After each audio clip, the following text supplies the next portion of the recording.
бес мәрте тұрмыс құрған 21 жастағы келін.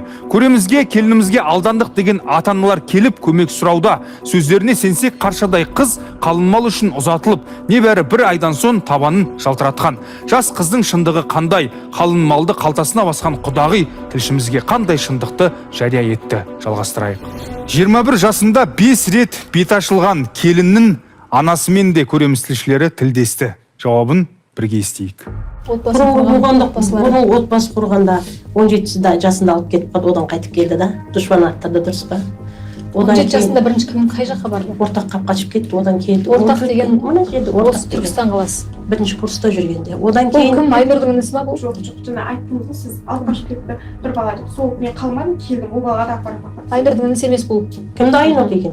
Ол Назгүлдің атасы. Одан кейін Темір деген жерге тиді. Темір деген алдап алды. Айнұр, Темір алдап алды да 16 жас үлкен болды. Келісіп бердім.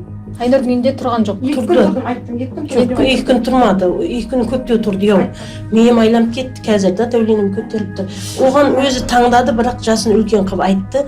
Тұрмады ауыл жер деп. Еш жанжал ұрыс болған жоқ. Олар мен да бір-бірімізді әлі бүйтіп танымадық та, кетем деді, жалғыз қызым алып кеттім. Одан келді үйде, бір жарым жылдай жүрді.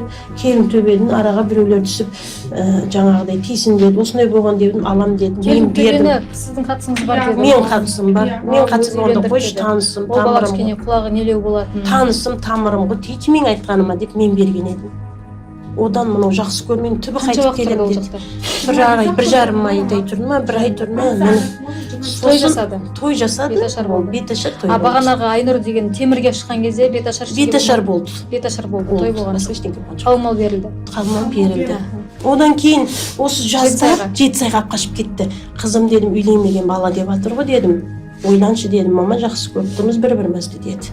Оғанда осы жерден танымайын деді ғой маған қазір. Бір апта там сөйлескенде сондай. Сосын мен сөйтіп айтып тұрғанда бұл жақсы көрді да. Екеуі қол ұстасып кетіп қалды, беташар істеді, құдалық той істеймін деп отырғанда мана келін төбе ортаға түсті. Бардым да сөйтіп әкелдім болды.